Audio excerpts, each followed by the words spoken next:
Ladies and gentlemen, please join me as I welcome our keynote speaker for today, Suchit Puri.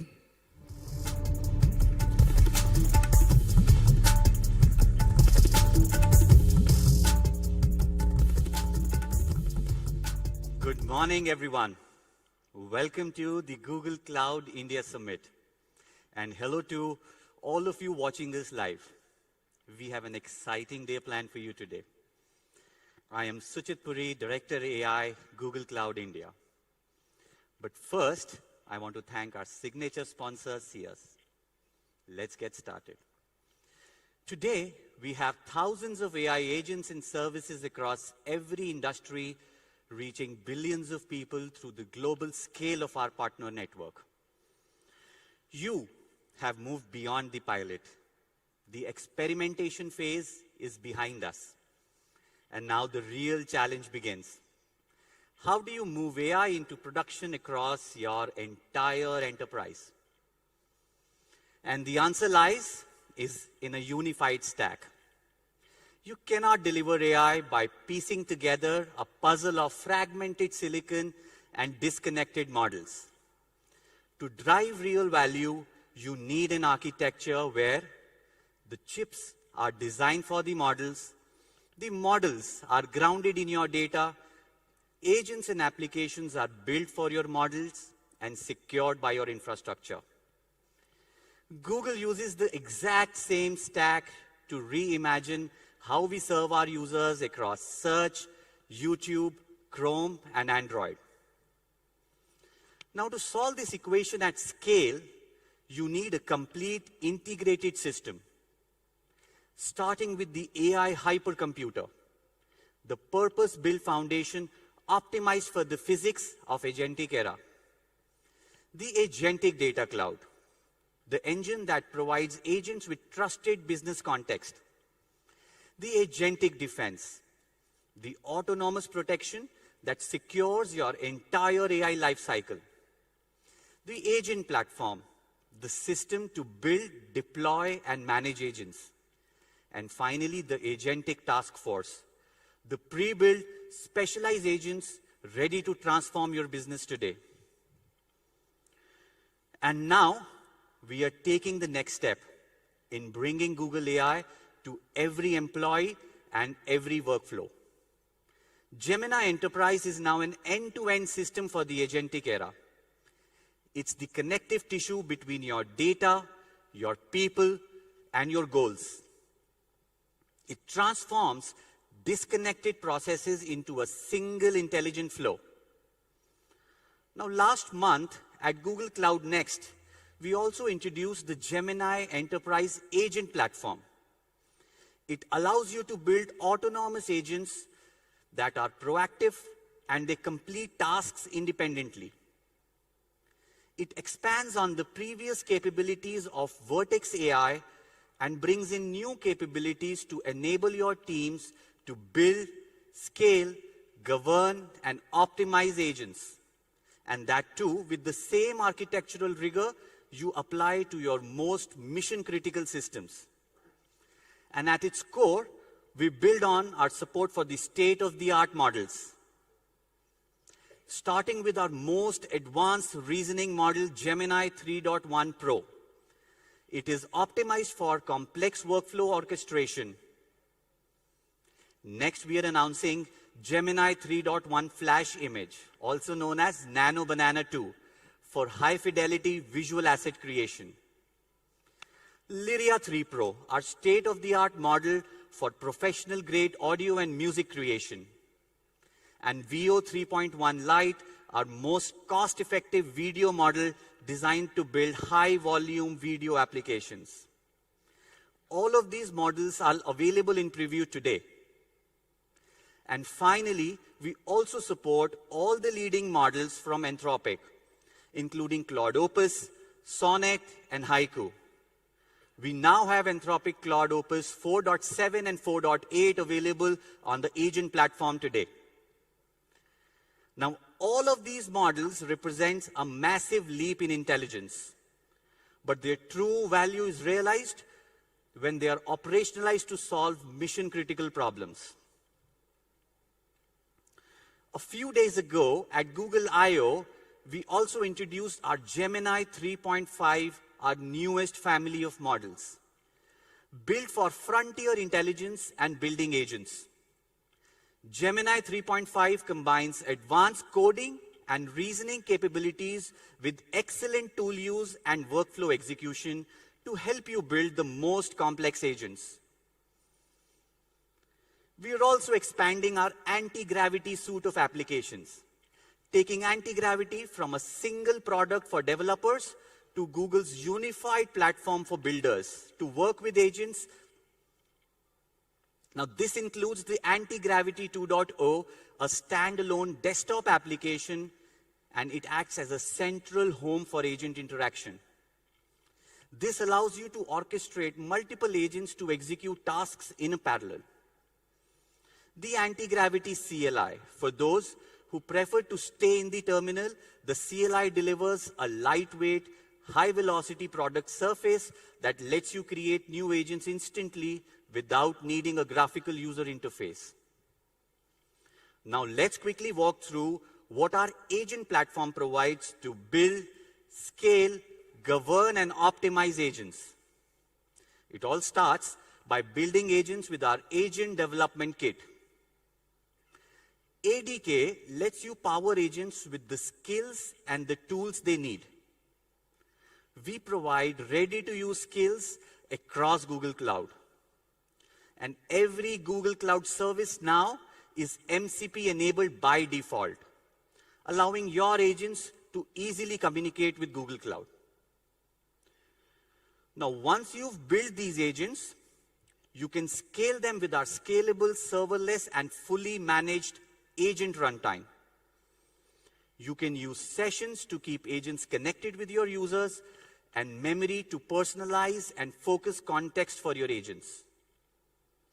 And now, to keep all of this secure, we enable you to govern agents by giving them a unique agent identity. This allows you to enable policies for agents that are strictly enforced by our agent gateway. You can allow these agents to be discovered and collaborate with each other using our agent registry and A2A protocol. And finally, agent observability allows you to manage, monitor, and optimize agents. This also provides integrated evals based on what your agent is doing in production. Now, all of the capabilities I just went over are provided by our Gemini Enterprise Agent Platform, and they are available to you today. Now, let's see in action how you can use this platform to build agentic applications. Inviting Prashant and Abhirami on stage. Thank you.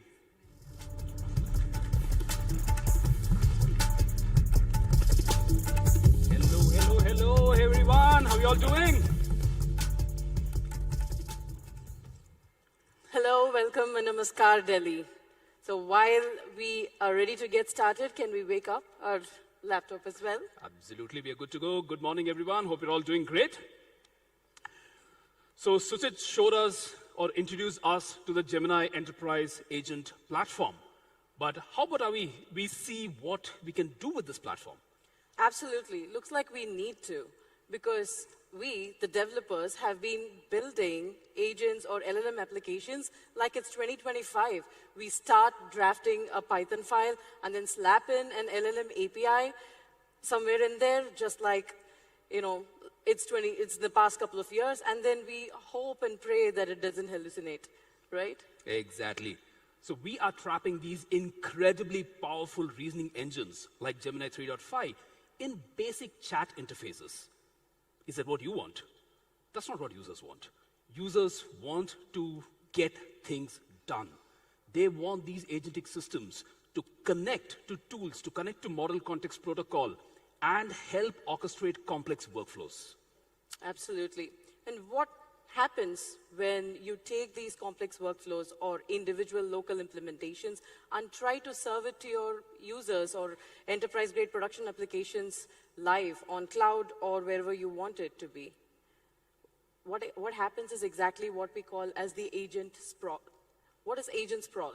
So all of your individual local, say, thousands or hundreds of thousands of agents are running with their own data sources, their own integrations, orchestrations, and they're connected to different source systems, so on and so forth. They're even talking to MCP servers, but when they have to collaborate, then they have to work together at scale in production, they actually hit issues. They hit infrastructure issues, your architecture burns, your whole application or agentic system crashes. So that's exactly, we are going to look at how we solve for an enterprise-grade agentic system architecture today. We'll learn how to build, scale, optimize, and govern an enterprise-grade agentic system, autonomous system, with all of you today live. Let's get started. Amazing, can't wait for it. And because we are going to be building for the real world, let us invite two very demanding users.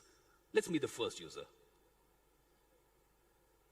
Hi everyone, I'm Aditi. I run a sustainable lifestyle brand. My life right now is chaotic. Between supply chain stand-ups, VC pitches, and maintaining my sanity, my calendar is a war zone. I don't have time to prompt an AI 10 times to figure out my morning. I need a system that knows my schedule, knows the traffic, and just proactively organizes my life before I even ask. Challenge accepted. Aditi is this established CEO, has achieved a lot of things, but Aditi wants something agentic to help her out with her day-to-day life. However, instead of writing code from scratch while we create this proactive organizer, I want to show you how quickly we can get off the ground in 2026. Let's use the agent platform, and we'll use the studio capability of agent platform to build out an agent quickly using the no-code builder. This is the agent platform, and we saw that we could build, scale, garn, and optimize with this. And right now, we're going to be building something. This is the agent studio, where you can very easily create an agent, create some sub-agents, have them all wired together. And it's quite easy when you define that you want an agent, you specify a name, give it a description, provide some instructions how the agent should behave, and select the model that you want to use, and finally give it some tools, be it Google search grounding or even bring your own MCP server. And with that, you deploy it, and the agent is ready to go. Let us try it out with a simple call. So I am going to run this again. Let's ask this agent. Aditi wanted a personal organizer. So let's ask the agent to plan the day for me. And this is the agent working. We have a couple of sub-agents there. And finally, yes, so look at this. The agent is ready to help us out. Wants a little bit of information because the agent needs to plan my day. So it's asking me in terms of what are my priorities, any specific things I want to prioritize, and so on. How's it, Abhi? It looks good. Look at that. In under 60 seconds, we were able to just conceptualize our agent, and Prashant was able to get it up and running. But Prashant, a wall of text for a response and asking the user some questions? Is it 2024 or what? I know. Aditi is a CEO, right? She wants a beautiful app that is fully autonomous. And as developers, we want to take these agents and wire complex code to it. As we spoke about before, we want to connect them to tools and use MCP and so on. So let's break out of the visual builder. This is a great starting point, right? Now, in the Agent Studio, we can always get the code once we have our basic structure built up.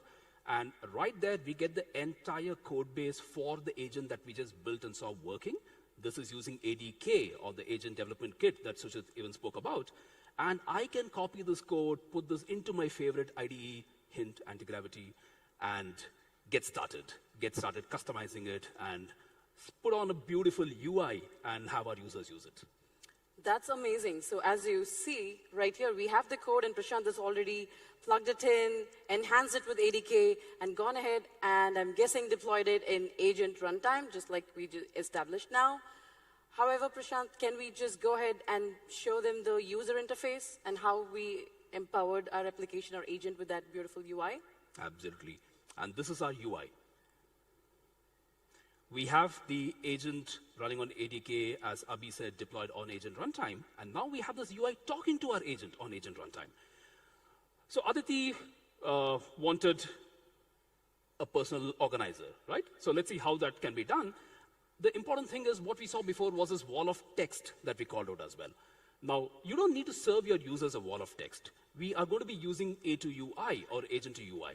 This is a declarative generative UI protocol that is open source, and the agent doesn't just stream text in this case, right, like what you've all been seeing, but it streams JSON payloads on how the information has to be visually displayed. And this is something that our clients would render into native UI components. Let's see how this works. Aditi wanted to see her schedule for the day. What's my schedule for today?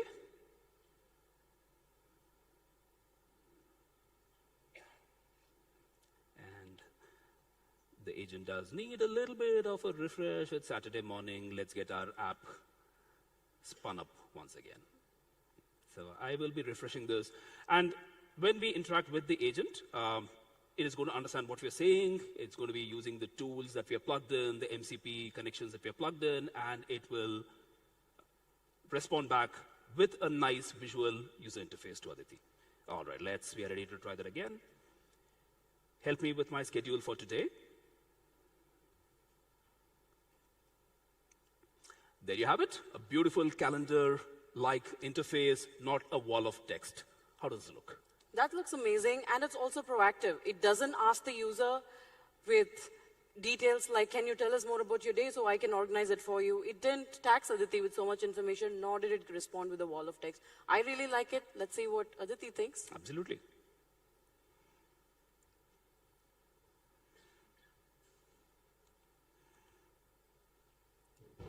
Okay, this UI is stunning. I see my VC pitch over lunch, an executive dinner tonight, and my keynote presentation tomorrow. But I have exactly 10 minutes before I leave. And I have no idea what to wear for any of this. Can the agent style me based on my actual wardrobe and the general fashion standards?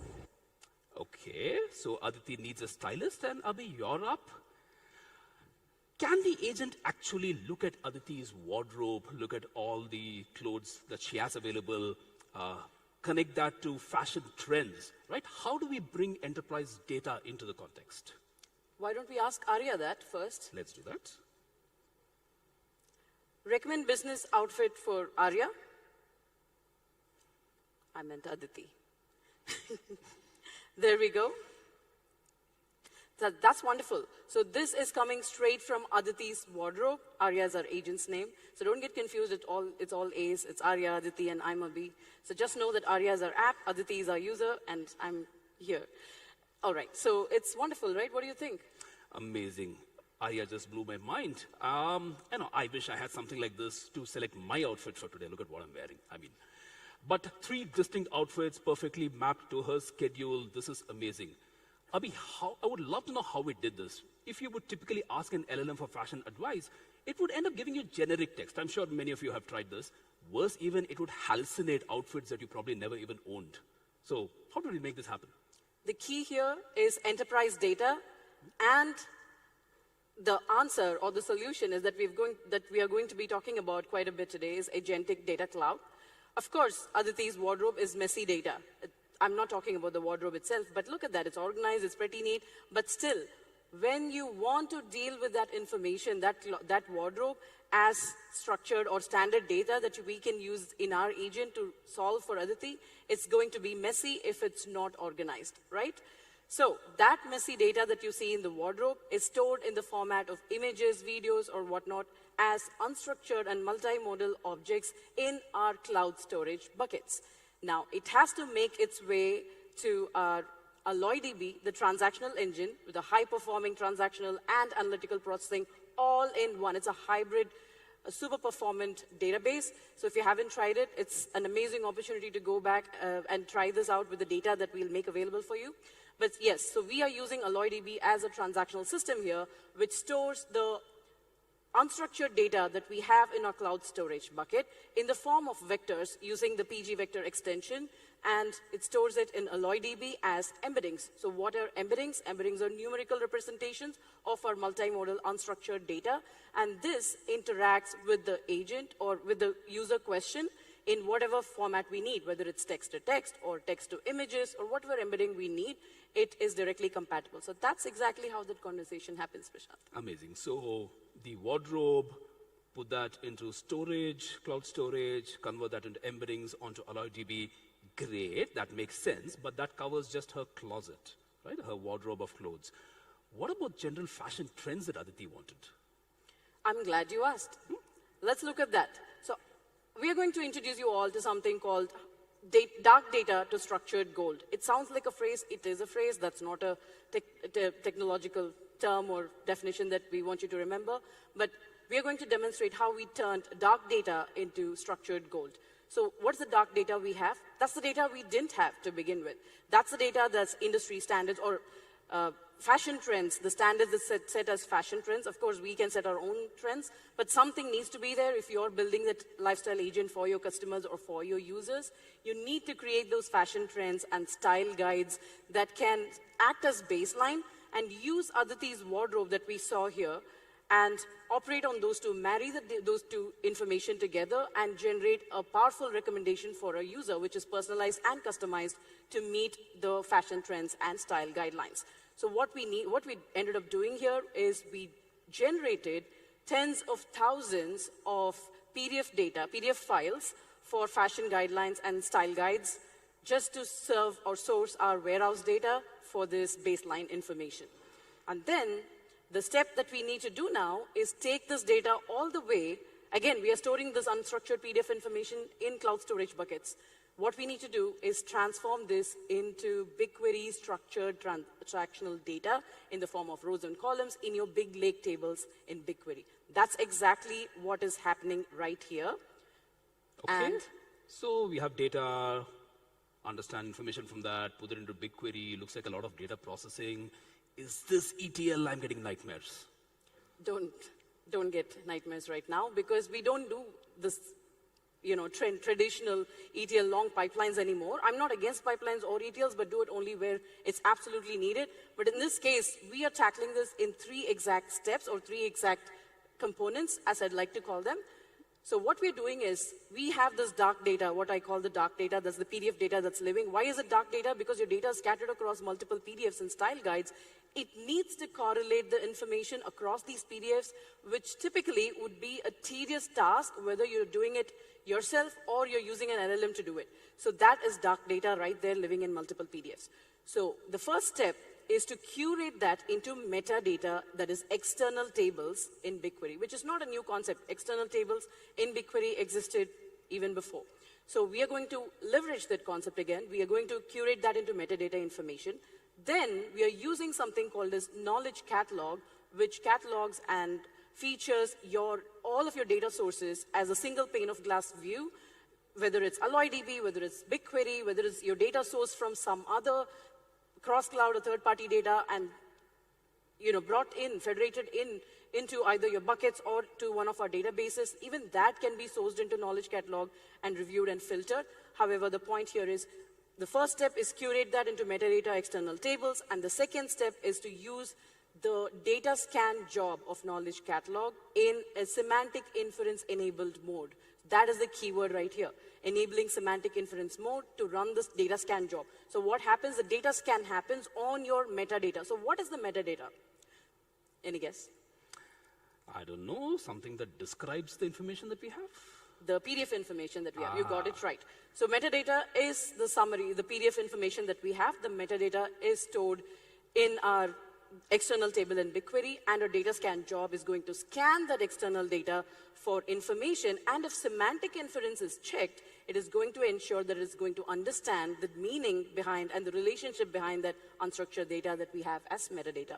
And finally, we use knowledge catalog to identify the entities and relationships physically from that data and extract that as either pipeline or SQL. Let's see that really quickly and see how this data makes all the way into BigQuery visually. So here we go. I was not lying when I said I generated thousands of PDF files for style guides and fashion trends. All right, so we are here, and our desired endpoint is right here, storing them in the form of rows and columns. All right, so what is there in between? First up, like I said, metadata curation. Where can you find it? Go to BigQuery console. On the navigation bar, you can see metadata curation. Go to metadata curation, Click Create if you want to create a brand new one. Since I already have one run prepared for this session, you see the first one that's complete. So if you open that, you can see it's already completed and published a data set with the metadata table. So what does this metadata table look like? I'll really show. It's one of our tables right here anyway. But also, while the metadata table is loading, let me also show that semantic inference part that I asked you to remember to enable. So in this part, unstructured data options, if your data is highly unstructured and you would like to find the semantic, what is a semantic inference? Understanding the meaning of the data. So you check this enable semantic inference checkbox, and that is how you make sure your data is conceptually related and conceptually derived from your unstructured data, which is cloud storage bucket. Next, I said I'll show you what the external table looks like, the metadata looks like. So this is exactly what your metadata looks like. It has, as you can see, the URI of the unstructured object. It has the metadata record. It has the reference record. It has the MD5 hash record string, and everything that you can't make sense of. But our data scan job, which I ran, that was semantic inference enabled, was able to understand that. So how do I extract? Remember, this is the third step, which is the key part. Go to knowledge catalog. Like I said, it's a dynamic, always-on, universal context engine for your agents. When I say agents, can agents exist without data sources? Will you just build an agent in the air? Probably not. And just pray that it doesn't hallucinate? No, right? We need data sources. So exactly, that's exactly what we're doing here, is the universal context engine for it. You go here, and remember the data set it generated in the data scan job, style_guides right here. So I'll just look for that in my catalog, and it loads the table. You click that, and right off the top, it has something called as Insights, which is really what we want. Go to Insights, and you should be able to see this new block, the new kid in the block, which is the semantic extraction. And the drop-down shows two things: extract with pipeline, extract with SQL. You'll be prepared to be mind blown in the next step, or at least I was. I'm passionate about this, so I really was. I don't know what you think. Yeah, I think you love SQL. I do, I really do. So extract with pipeline, if you want to do a production pipeline, if you want to do the development and staging first, do the extract with SQL. I clicked it already in preparation for this demo, and here you go. It generated a fully curated schema DDL script with all the tables and views and everything that's required, the materialized tables that are required for this. And I ran this, and that's how we got all of these tables in rows and structured format. Does that answer your question? I think that makes sense. So now we have got the semantic data, all the data that we need is ready. Was your mind blown, though? Oh, absolutely, yes. Audience?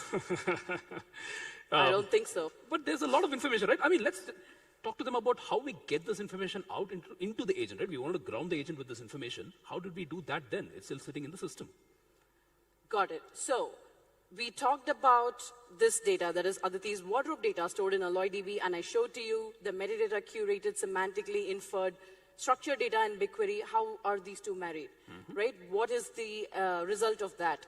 So that's exactly, again, Agentic Data Cloud, a new feature.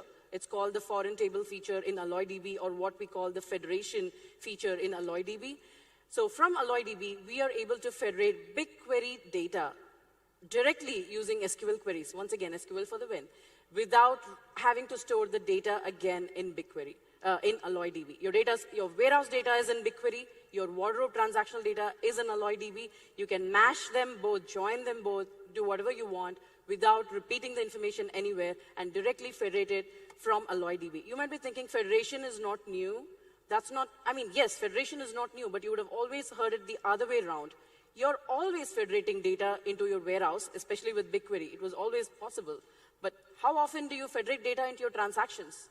And why is it necessary now? Because agentic applications. We are building systems that need transactional information, and they need reference data that is there in the warehouse without having to query the warehouse and ping it over and over again, because that's bulk data we are talking about, the big data that what we used to call the big data that we are talking about. So that is that pipeline.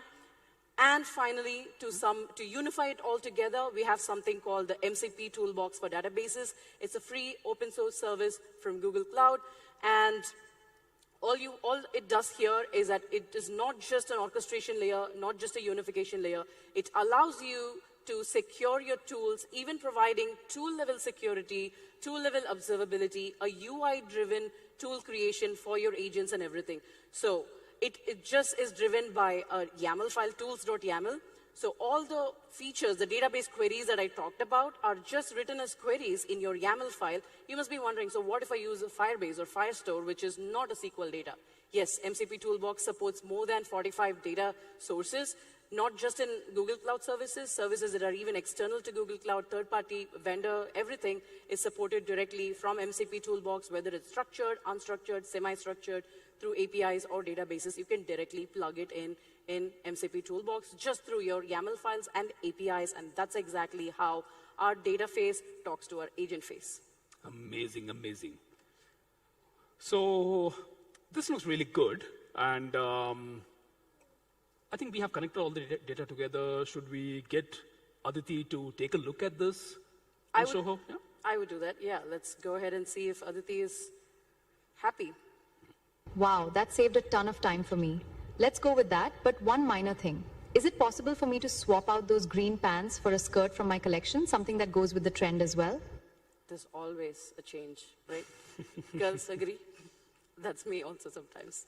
Yeah. So, I mean, she liked it, but she wants to change. Can our agent do something about that as well? Let's ask Arya. Uh-huh.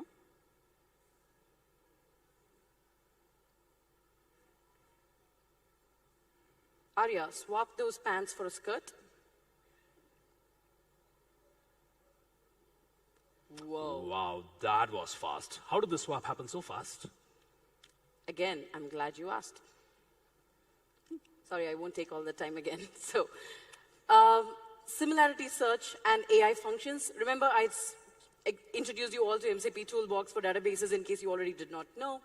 And that handles all our database tools and how our agent is communicating with the data sources. But what we did not do is, what is that query that empowers the agent to ask question and retrieve a matching response from the database? A short answer would be vector search, but there is so much more. With AlloyDB, things keep coming. Just watch this query closely. The innermost query, the innermost part of this query has embeddings call. Of course, we have the vector search cosine similarity algorithm matching the user request to what is there in the database, which is behind the scenes tied to the warehouse data to show industry or fashion trends and standards. But in the bottommost stack, we have AI.if, which does the near human-like validation to see whether the skirt really goes, or is it really resonating with what the user wants to see? Or is it something like, swap these for a skirt, and it's showing something else, like a shoe or something, because the job of vector search is to bring the nearest user. In this case, we have limited it to 1, but let's say you limited it to 50 or something. If there are only 5 skirts in Aditi's database, it probably will pick up a shoe as a 6th record or something. That's just how vector search works. It's not a limitation of vector search. That's how that algorithm, unless you devise it with re-ranking and near human-like validations like this, which AlloyDB natively supports, and so do all of Google Cloud's databases, most of Google Cloud's databases that inherently support the LLM near human-like validation features and much more in AI functions. So that validates whether this vector search result, in fact, matches what Aditi wanted. And yes, the answer was close enough, and that's when it was generated to agent. And the agent that Prashant demonstrated and what we saw in the UI now was intelligent enough to mash up with the top that was shown previously. Awesome. And Aditi seems to have had a preference here about skirts. Is there something that we can do about that? Yes. So if you notice, it's always a swap, right? If it's always the case, then the facts keep changing. But now the agent identifies that maybe this user, Aditi, prefers skirt over pants for occasions like these. So agent now is empowered to remember this user preference for initiatives or events or schedules like this. This user probably prefers a skirt over pants, and from next time onwards, it will remember the preference and respond with something that the user likes. So how are we accomplishing it? Through something called as Agent Platform Memory Bank, which is empowered, and it's part of a stack our agent is inherently capable of identifying important information from the conversation and store it in memory as preferences. Because if it keeps storing every single fluff that she said right now, then it's going to blow up our context, which we don't want. So it is smart enough, if you configure it that way, it's smart enough to identify a fact from fluff and only store the fact for memory and future preferences. Amazing. I'm glad you brought it up, Prashant. Yes, memory. Something that we all could use maybe Yeah, we need that. We need that. But this is amazing. How about we ask Aditi if this works for her, and maybe Aditi, you're ready for your day? These look incredible. I will lock in option 2 for the pitch. I am ready to go. Honestly, I just hope Varun is ready for this deep dive. He is the VC we are pitching to today. Already another user now? All right, we are ready. Let's see what Varun's up to. Let's see. Hey, I am Varun. Aditi की startup pitch में exactly 2 घंटे बाकी हैं. To prepare my brain for these numbers, I go for a run in Lodhi Gardens. पर बाहर देखो यार, पूरा मौसम खराब है. I'm feeling energetic, but I can't run now. Let's use Aditi's lifestyle app to analyze my preferences, और dynamically मेरे लिए एक indoor workout recommend करें. Okay, so it looks like Varun is previewing Aditi's lifestyle app. And he needs a custom routine fast. Can we get an agent to recommend one? All right, I'll talk to the agent.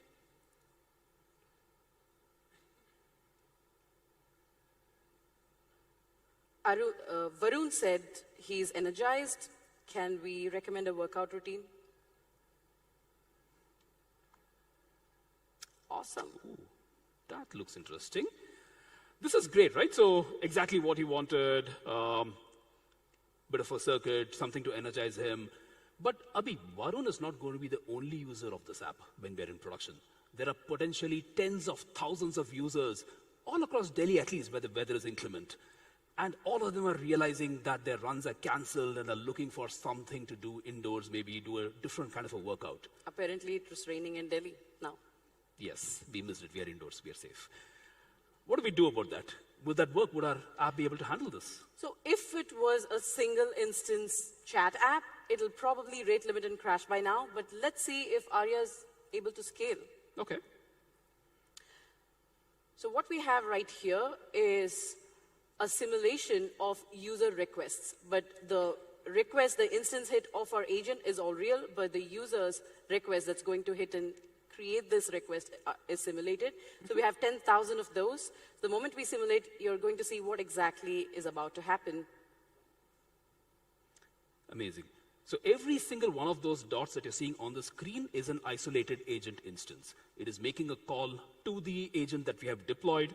And just like Varun, each of those agents are asking for a specific workout, for a specific custom workout. The recommendation is happening there, and this is returned back to the agent. And you can see our app is scaling out, it's load balancing, and looks to be working. Absolutely. Look at that. It's still loading, and we are getting the app to hit. And I'm going to stop it right now. I actually stopped it at 5,650 because we got the point. But yeah, it can continue to simulate up to 10,000 users for what we wanted to demonstrate, the agent runtime doing it at scale. But Prashant, can you tell us what exactly happens behind the scenes with the traffic scale? Absolutely. And this is the Gemini Enterprise Agent platform helping you operate at scale. We have the ADK code that we built for the workout recommendation. This is deployed to Google Cloud Agent Runtime. And Google Cloud Agent Runtime is designed specifically to scale horizontally across massive concurrent agentic workflows. We didn't have to manage any servers. The agent runtime just handled all this and handled 10,000 requests without breaking a sweat. But Abhi, this is scale, right? So these are all these agents that are running. There is still this bit of intelligence. For every one of those requests, we have to generate a custom workout. How did we do that? Intelligence is the part we're going to look at next. Of course, it doesn't start without data, right? So we needed this historical wellness physiological data that we generated in preparation for this use case. Again, tens of thousands of physiological factors and wellness information and the corresponding workout routines for what would match some of these combinations, right? So that is the historical data that we prepared for. And this, of course, lives in BigQuery. That's our warehouse.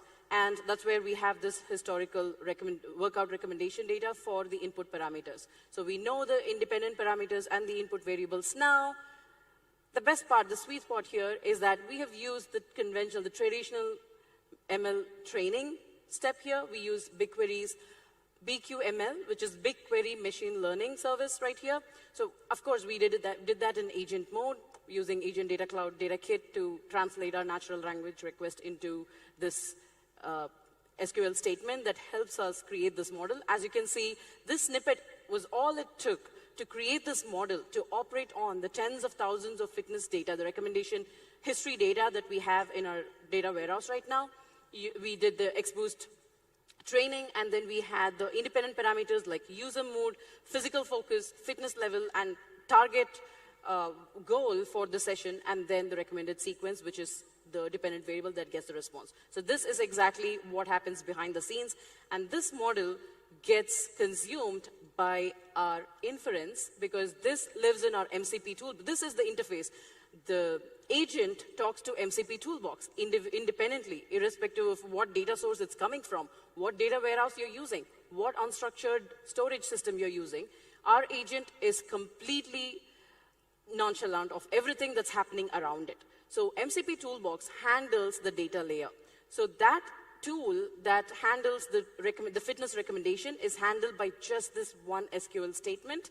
Of course, the highlighted part is the ml.predict function of BigQuery that calls the workout recommender model that we just created in the previous step in our data set called ARIA with the user parameters. The user will select the parameters like user mood, physical focus, and fitness level, and it estimates, it does a simple calculation of what the target goal is for today, and then it generates the recommendation, which is the workout.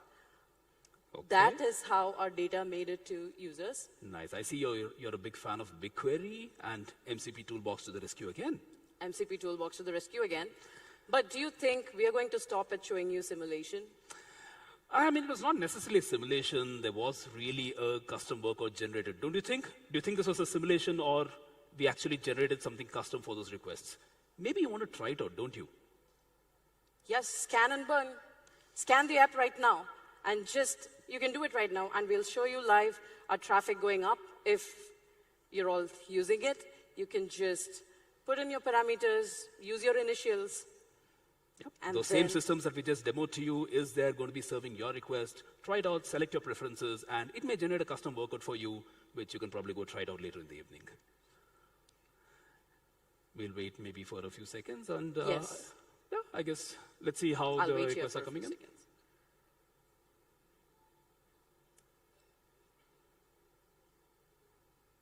Okay.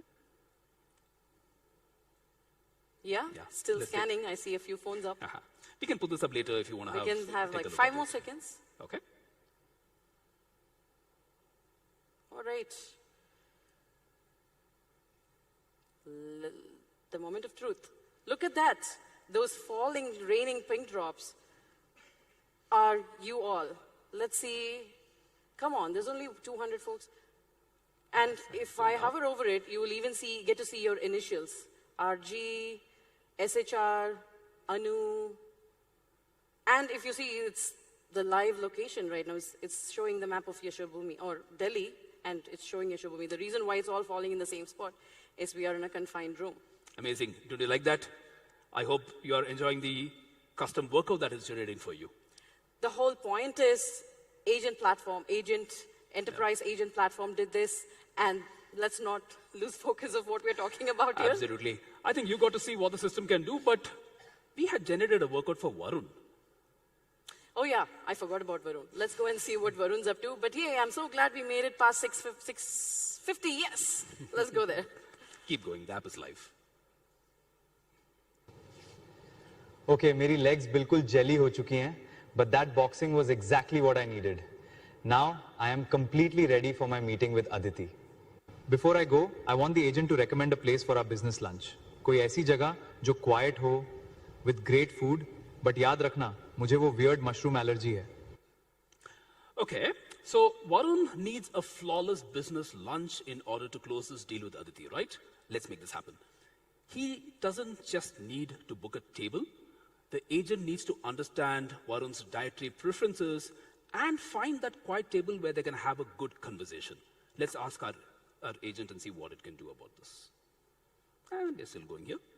Come on, let's target 1,000. Okay, so how about you book a table for me?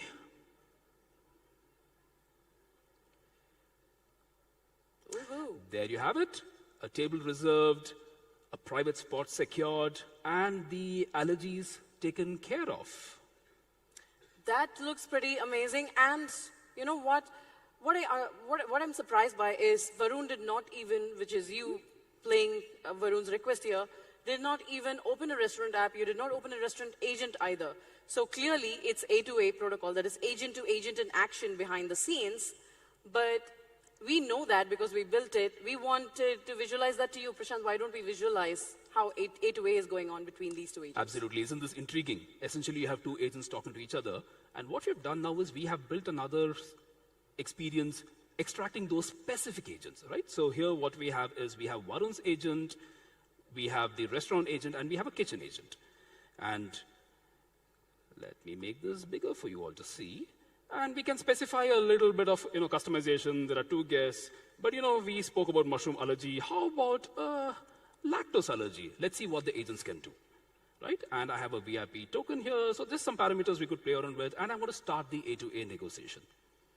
So on the left, we have Varun's agent. And on the right, we have the restaurant agent. So you see here first, there is a request made by Varun's agent. The restaurant agent accepts this request and gives an offer to Varun's agent. Varun's agent doesn't like it because the restaurant is offering them a public space, right? And Varun says, no, I am a VIP. I have this VIP token. Use this to override or use this to give me my exclusivity and get me that private table for my discussion. The restaurant agent accepts that.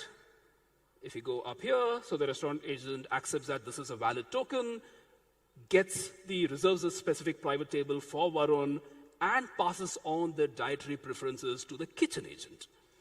The kitchen agent, again, we were dynamic here, right? So we put in a lactose allergy in this case, and the kitchen agent is customizing this without, it's a risotto, which is what Varun likes, but it is being made without milk. And the chef is making this for Varun, tells the Varun's agent that this is what we are going to be preparing for you.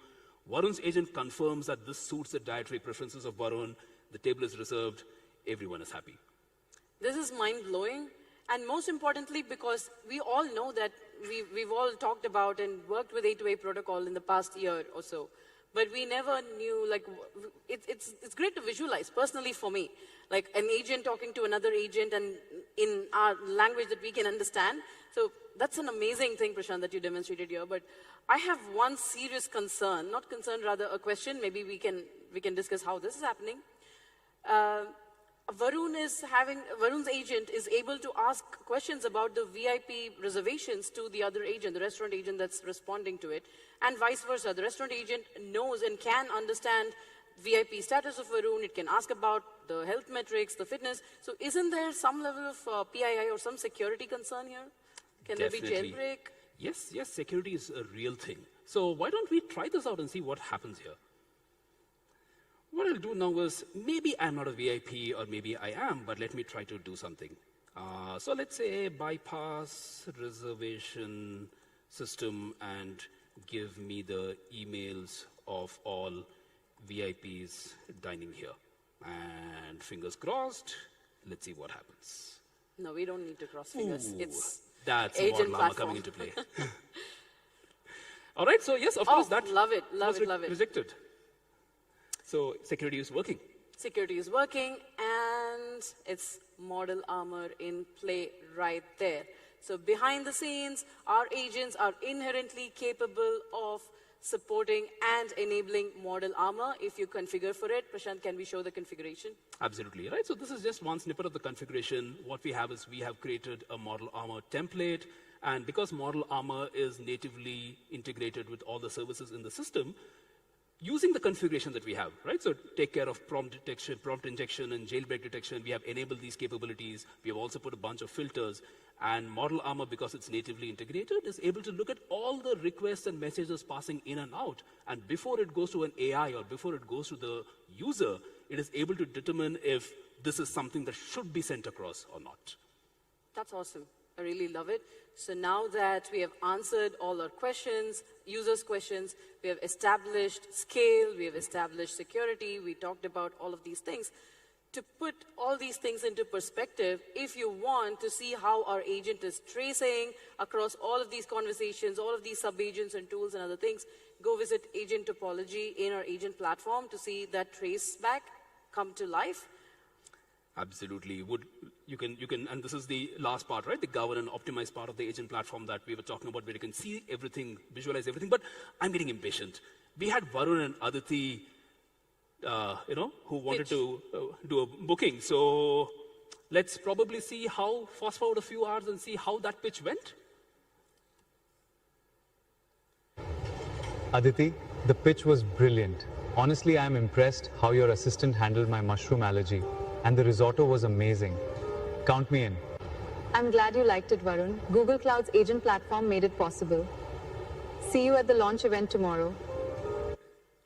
Wow, Awesome. Looks like we are all winning there. Yay, thank you so much. Oh, so you'll clap for Aditi and Varun. I see.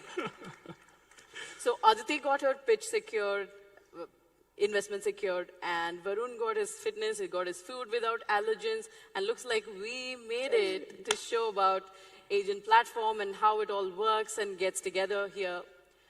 Let's just look at the entire flow all over again, just to summarize. Absolutely. So what did we do here, right? We were building on the pillars of build, scale, govern, and optimize. So we started with the no-code agent builder. We got some code ready. We extracted that and put that, the code was built using ADK. We ran that on the agent runtimes. We built interactive, beautiful visual experiences using A2UI. And we grounded our agents into reality with, what did we use? BigQuery, AlloyDB, and the MCP toolbox for databases? Yes, for orchestration.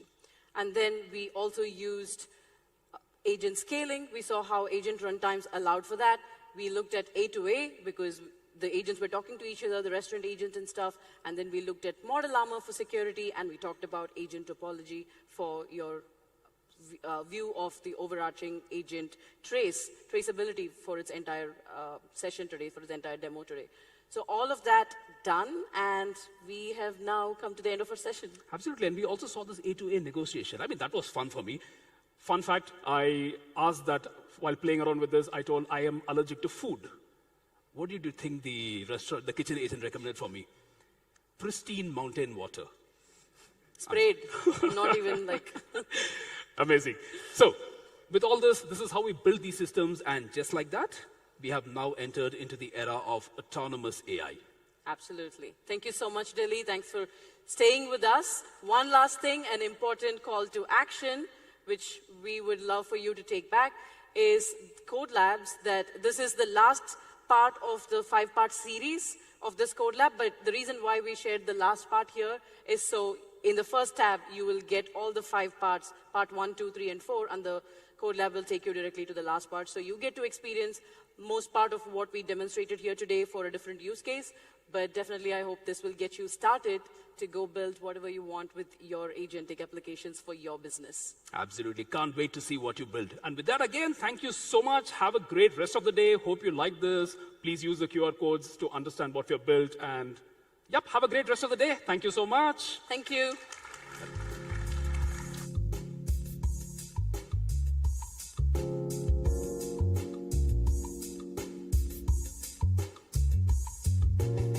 Thank you, Suchit, Prashant, and Abhirami. Can we please hear it up for our keynote speakers and our demo again?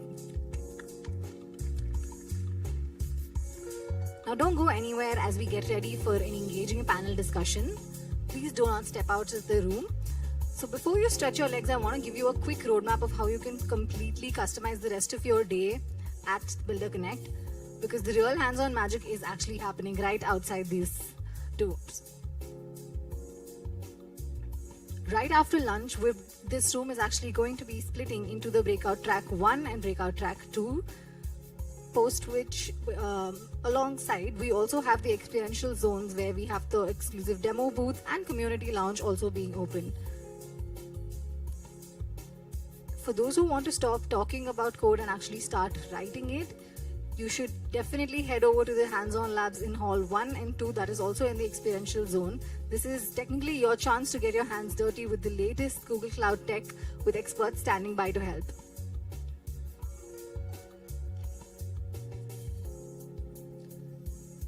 A little more brief on the breakout track 1 and 2. Breakout track 1 is this basically a deep dive into the product architecture. We'll be breaking down the Gemini Enterprise Agent platform, exploring the agent development kit capabilities, and also seeing scale in action with massive real-world use cases from teams like The Glance. Now, talking about breakout track 2, if you're someone that's focused on core engineering, security, and data, this is definitely your track. We'll cover everything from building with Cloud SQL to secure agent deployment using Secret Manager and creating conversational data agents. In the experiential zone, like I mentioned, the live demo booths, you can walk up and see live Agentic AI product features running in real time and ask our engineers the tough questions. All the questions that you want the answers to, they have it. If you want to see how these autonomous systems orchestrate enterprise APIs end-to-end, the booths are exactly where you need to be. Now, coming to the community lounge, if you want a space to collaborate, bounce ideas around, or hear exactly how fellow builders across India are harnessing Agentic AI to solve complex real-world developmental challenges, Community Lounge is the space you need to be at.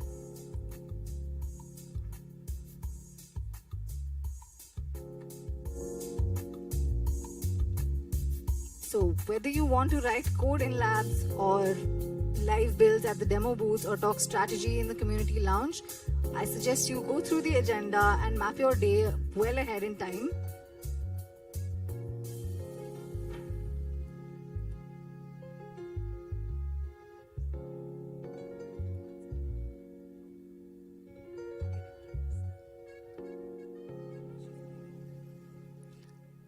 I would now like to welcome Sandeep Kashyap to introduce our visionary panelists and lead today's insightful conversation. Please welcome Sandeep Kashyap.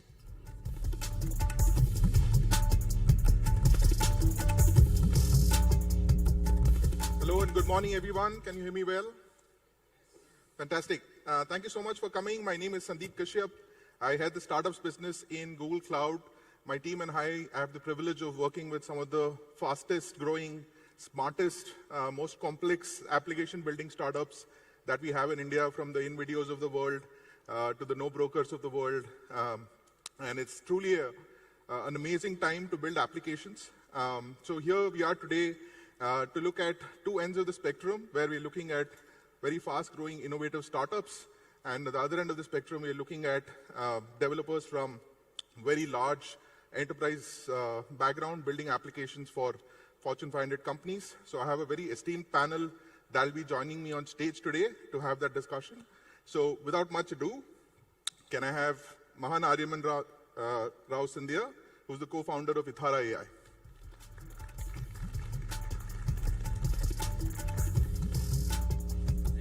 Nice to meet you, please.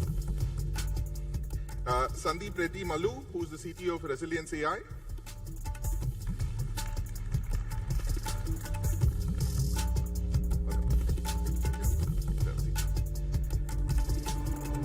Then we have Ashok Krish, who is the Vice President and Head of AI Practice at TCS.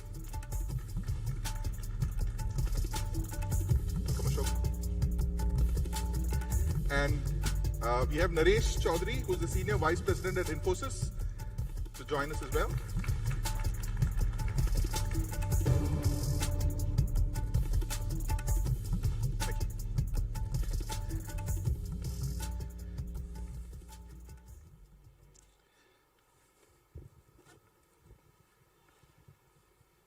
Great. So let's get started.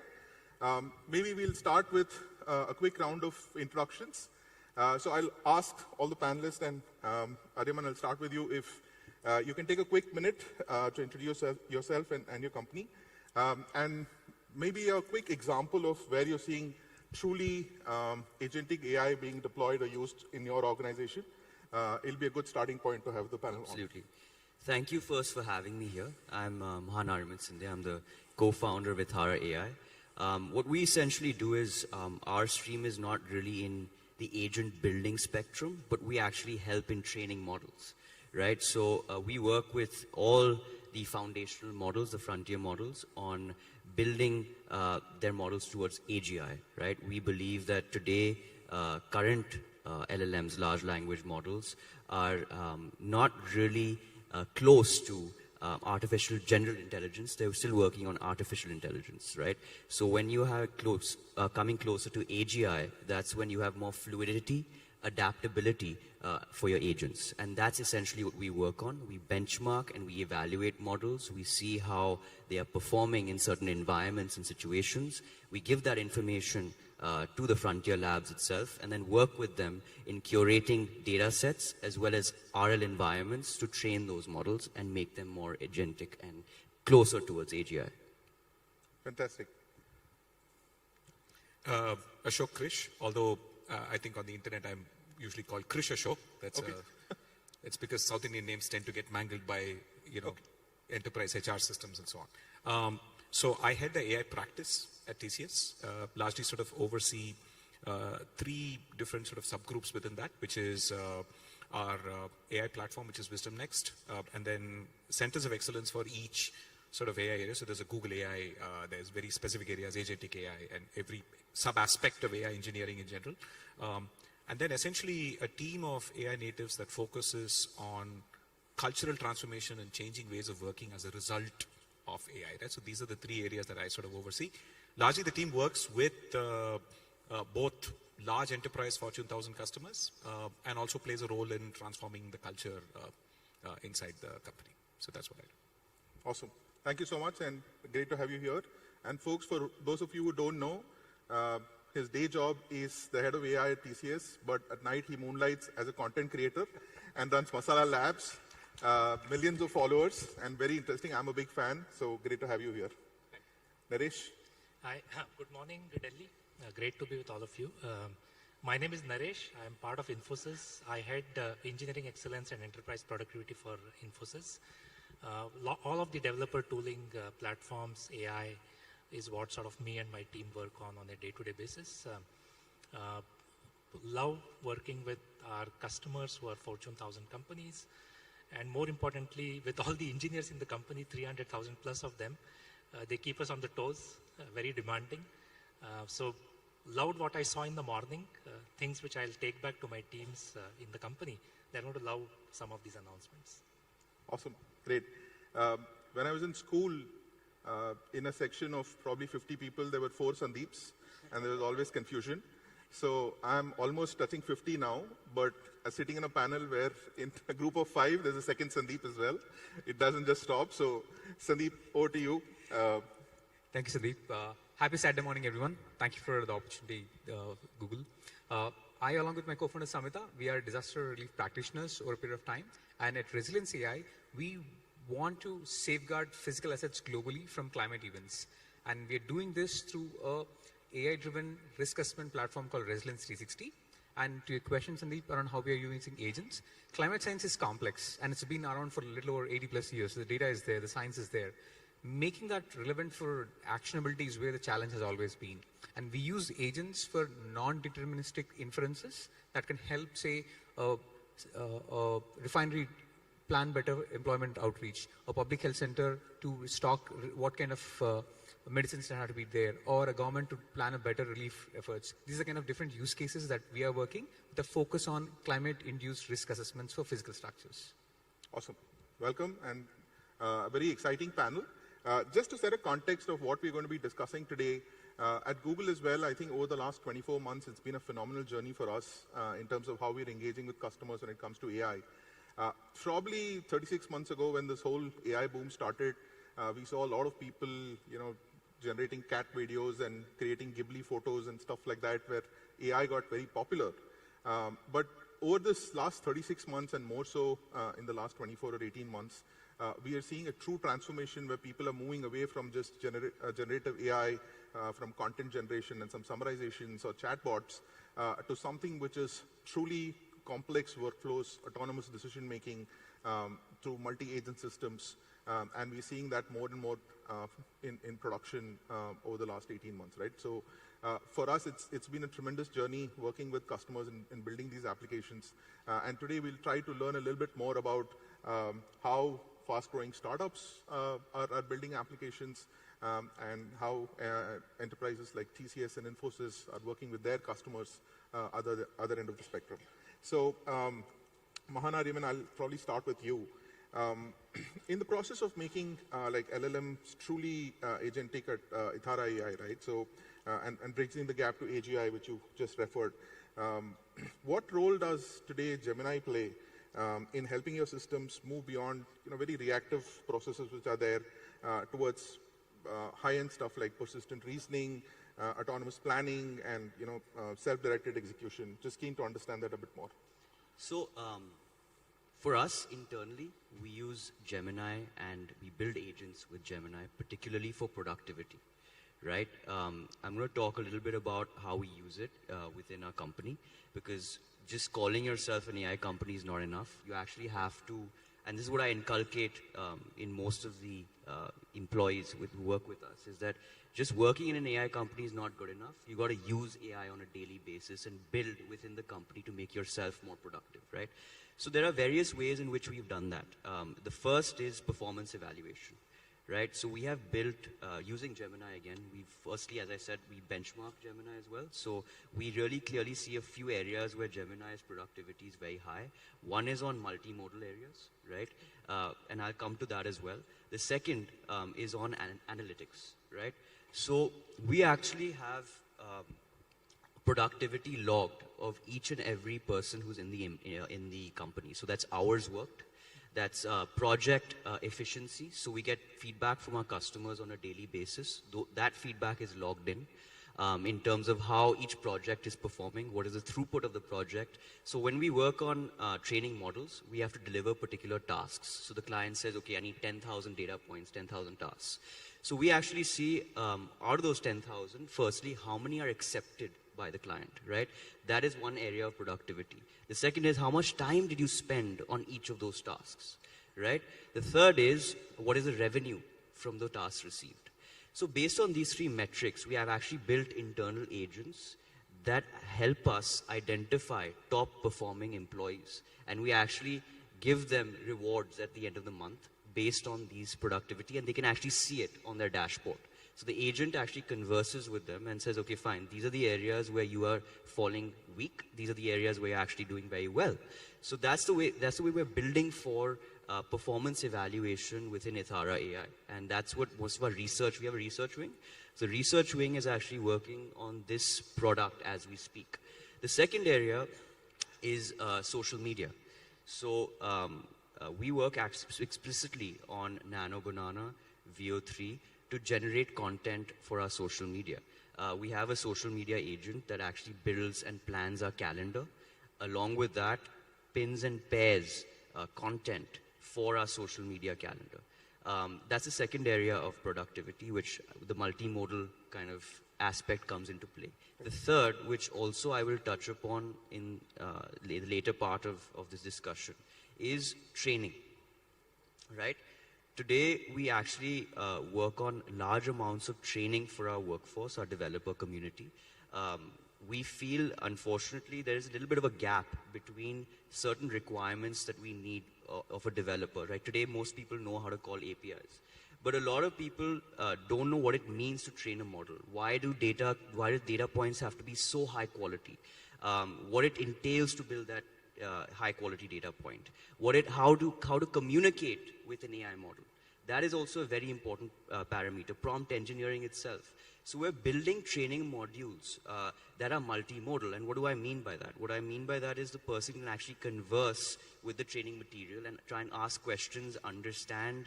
We create our content through Nano Banana and VO3 for those training materials. We have an agent for training as well. Lastly, what we do also, this is all internal. But lastly, what we do is sometimes clients come to us outside of the sphere of frontier labs, right? There'll be larger clients that come to us and say, okay, listen, we want to build, an internal GPT for our company.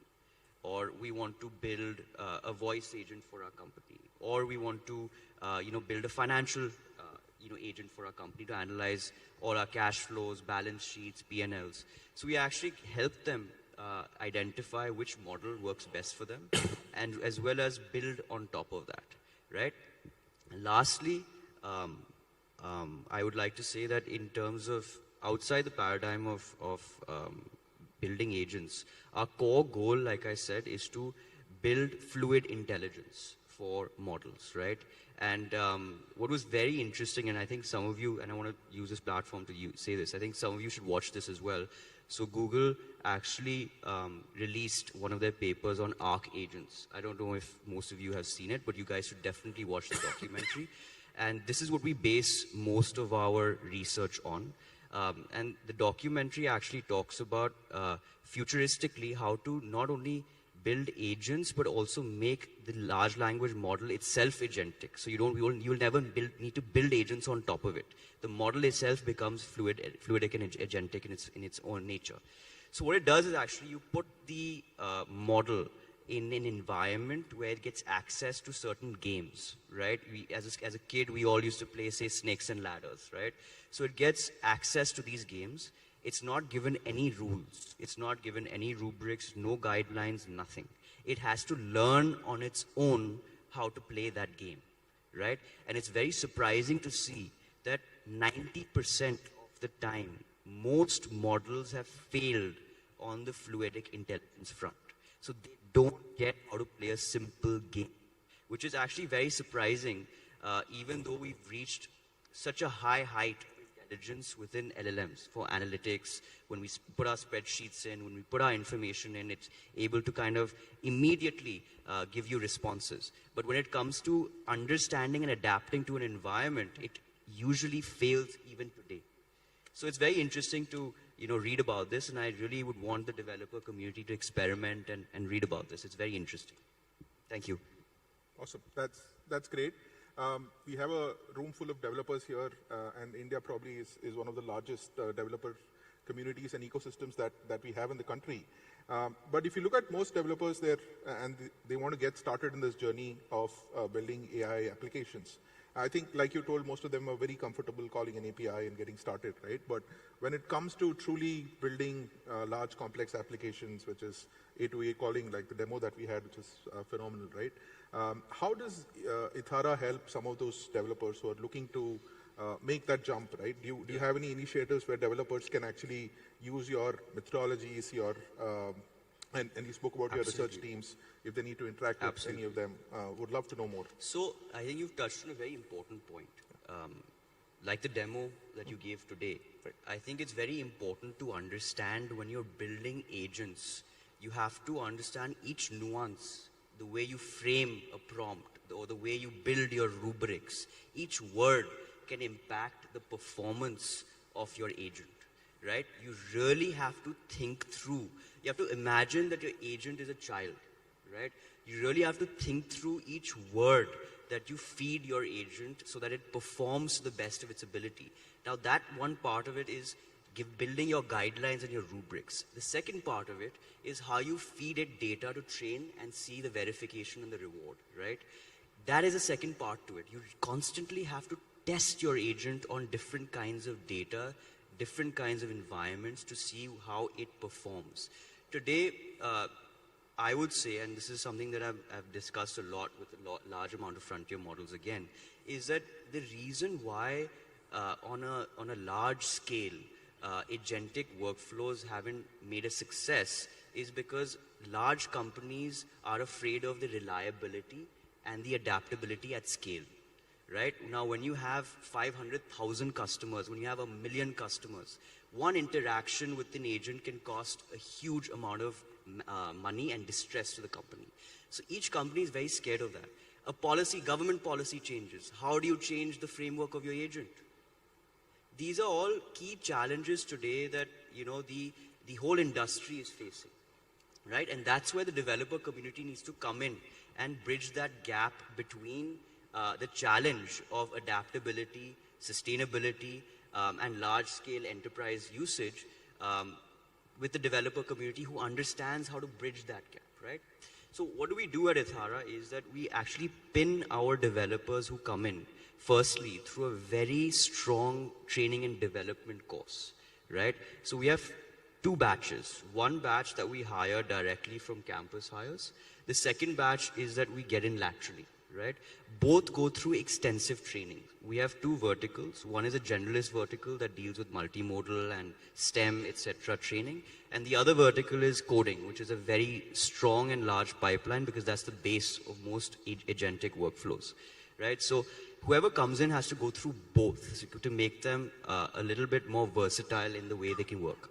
So we have an extensive training course that we put them through, teaching them how to build agents right from scratch. So it's not just you have to read the material and like, okay, fine, amazing, now I know how to build an agent. No, you actually have to showcase to us in various parameters how you are building an agent that adds value, right?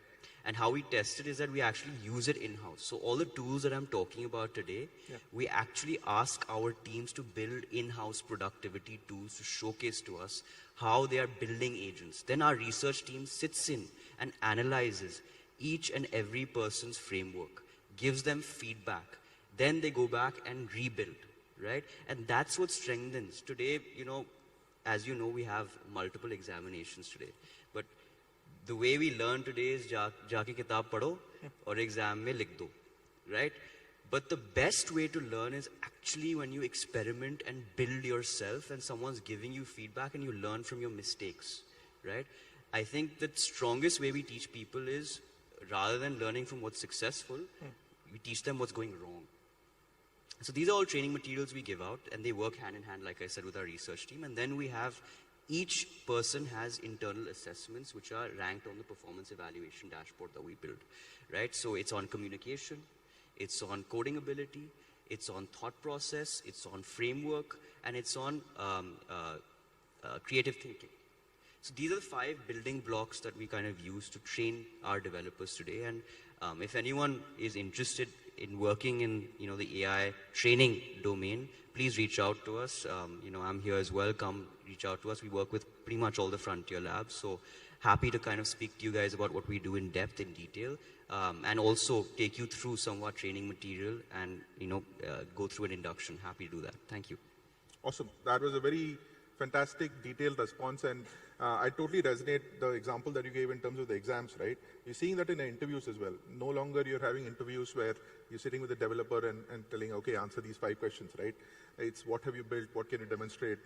Show me your repositories. And it's all in the doing. So I totally agree on that. Thank you so much. So just realize that in a very highly tech AI event, I'm the only one with cue cards. So I'm having my Karan Johar moment, so please bear with me. You might have a rapid fire later. But Krish, over to you. And want to understand a little bit more about how TCS is approaching this. So as platform engineering teams really look to enforce safe deployment, because you work with a lot of very large enterprise, Fortune 500 sort of customers, right? And some of those safety paradigms. How do you sort of establish robust runtime guardrails, right? And you know, things like strict JSON schema validation or safe output parsing, and a bunch of these things, right? To ensure that you have autonomous agents do not execute stuff which they're not supposed to, right? And that's a big risk or a fear that you have to address when you're working with such customers. So keen to understand more how you're addressing that. So I'm going to sort of give a developer-friendly answer of very straightforward things, which may kind of sound like a old IT Uncle Ji from the previous generation, you know, hamare zamane mein we used to, but practically speaking, we are seeing the same kind of issues that we solved during the API era 10 years ago, starting to crop up again, and we'll kind of, and the second answer, part of the answer will be a little bit more cultural, right, rather than developer-centric. See, you know, agent systems are first and foremost a bit of a new thing for very large enterprises, because large companies do not like non-deterministic systems, period. right? Their entire reputation, this thing, the cost of a failure is much higher, right, than a small startup or a product company. The cost of failure is very high, right? So over time, people have built layers and layers of practices and armor to kind of ensure that things don't go bad. It just turns out that for the AI, for the agentic world, some of that stuff you have to inherit, but you also have to do new things, right? So the way we think about it, having sort of seen through about 5,000 AI deployments last year, is broadly that you have to take this sort of 4 rings, if you will, 4 concentric rings, right?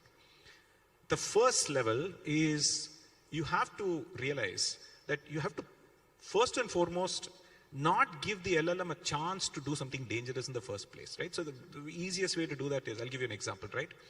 And this happens because many initial prototypes in large enterprises nowadays are vibe coded, okay? And I'll tell you what a vibe coded agent looks like, right? It'll be like, run SQL is the name of the tool. LLM will generate SQL. Right. Run SQL against database. And what does it need? It needs IAM access directly to database, right? So this is not enterprise grade, to put it mildly, right? So then again, so the whole idea is that your tool has to be like update customer status. And so that way, no, the LLM, you're preventing the LLM from generating anything that's potentially going to do any kind of damage, right? So you're not doing run SQL, you're doing update customer, this thing, and you're, right? So the schema enforcement and so on. So this is the first sort of ring. Like you first and foremost prevent the model from doing anything silly in the first place.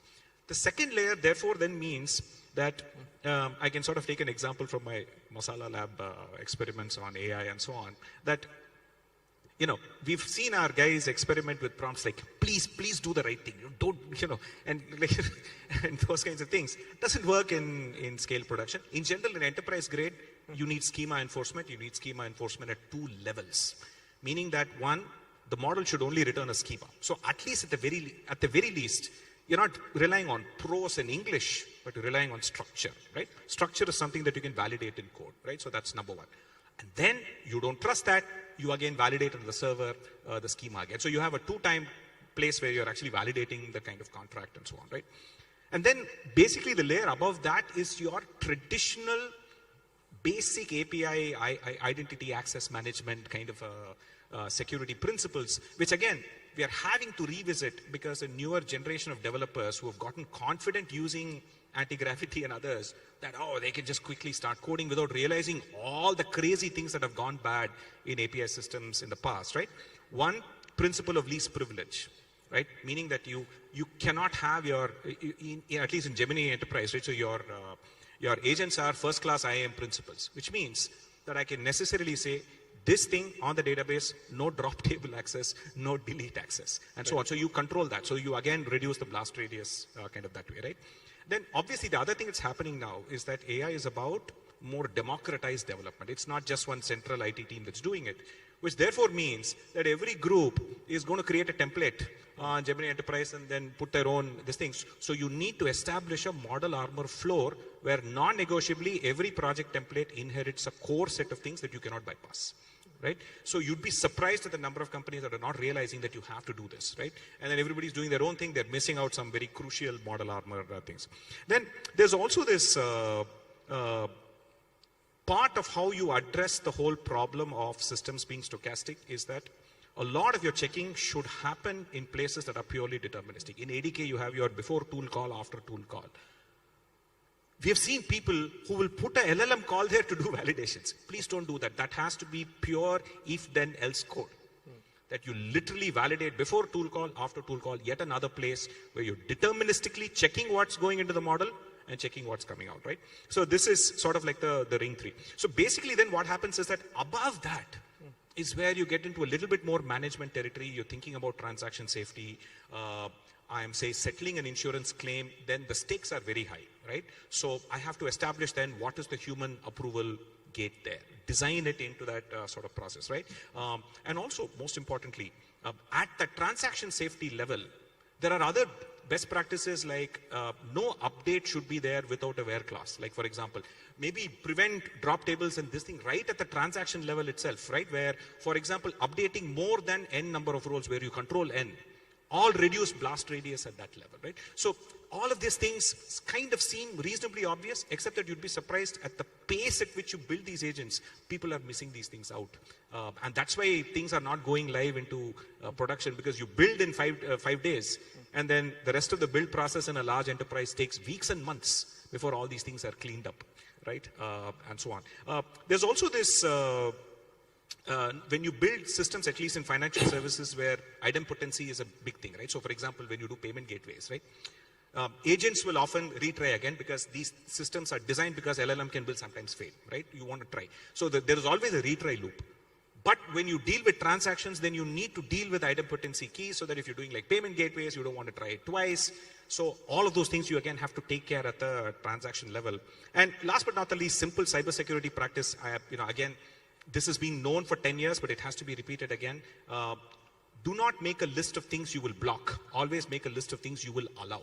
That is a far more easier list to make, rather than trying to, bad thing, add it to list to block. Is not a scalable system, because the attack vectors now are significantly higher, right? So this is sort of like the more technical, simple sort of 4-layer way of thinking about, is this agent reasonably production grade, right?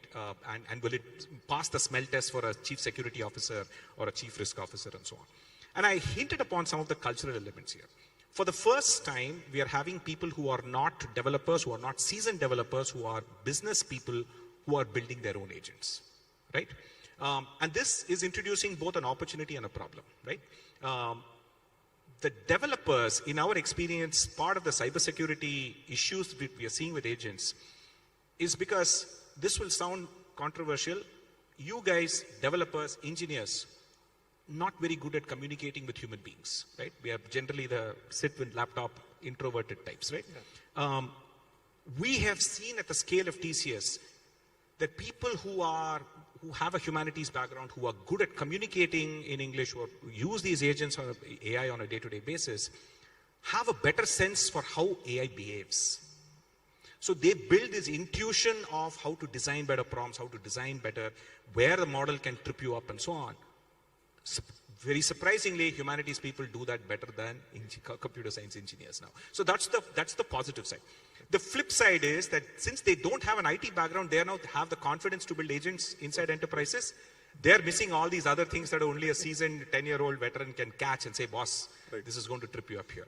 So for an organization, how do you create that new culture where if you are a developer, you either please read more humanities, pick up more, read more storybooks and get yourself to be more social and understand AI is a stochastic simulation of a human being. It's not a technology, right? So you've got to build a new relationship with it, right? And it's going to keep changing, right? So I think the culture side of getting people to form a relationship with technology, which everybody in the room is fantastic at, is not the same as building a relationship with AI, right? So that, I guess, is a larger philosophical point I kind of wanted to make.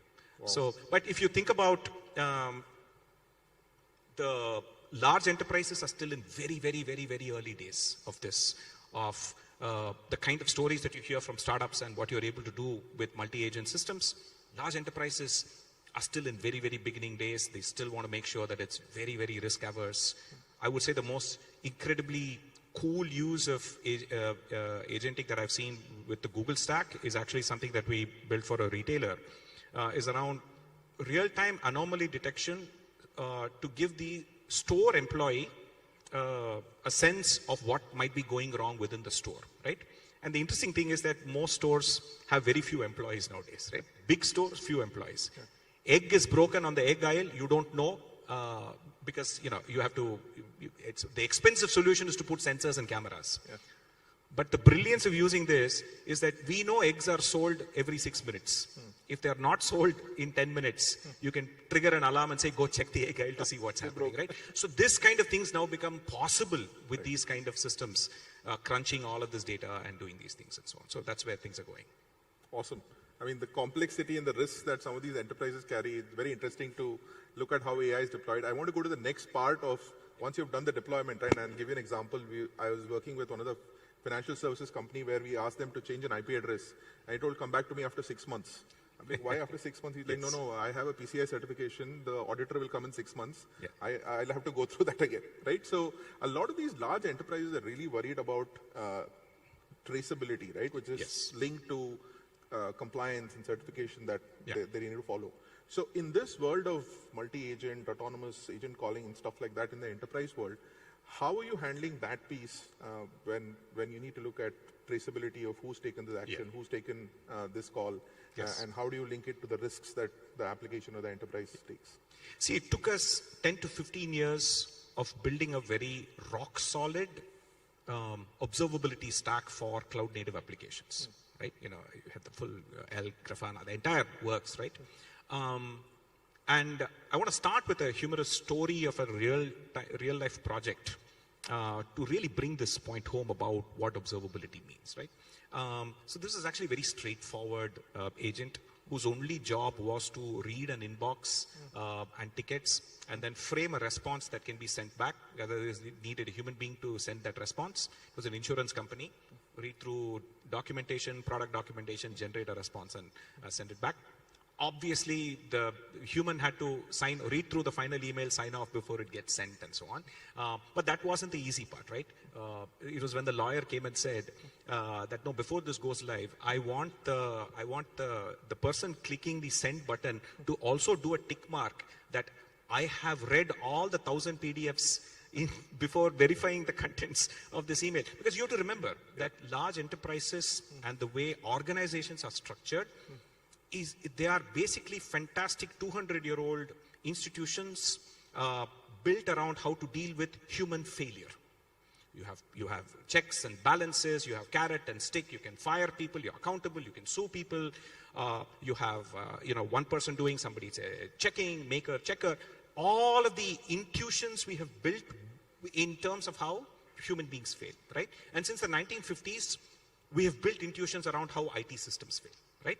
And how IT systems fail is fundamentally described by a stack trace. Right? It's a last in, first out thing. Hey, here's this thing, this calls that calls this. It's a function call trace, API trace, right? And so on.